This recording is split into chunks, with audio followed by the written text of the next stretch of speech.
Presidente Bruniera, oggi è stato presentato un particolare ricettario. Ci può spiegare un po' come è nata l'idea, in che cosa consiste e soprattutto dove potremo trovarlo?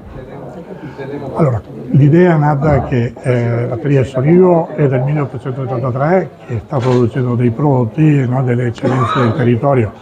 Avevamo spiegato durante la presentazione, no, che la nostra storia è stata lunga e travagliata dopo le guerre mondiali.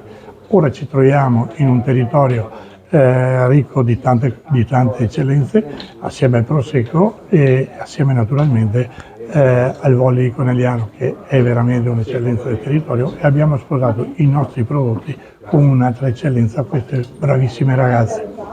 E ne è uscito questo ricettario, ma che veramente è arricchito da queste ragazze, dal loro sorriso, dalla loro vitalità, no? E da un mio punto di vista è diventato veramente qualcosa di carino, qualcosa che serve in cucina nel momento in cui qualcuno vuole fare una ricetta semplice ma sicuramente buona, no? E nello stesso tempo vedere queste ragazze, questo sorriso, no? Penso che aiuti forte, no? Per venire un prodotto, un piatto di eccellenza.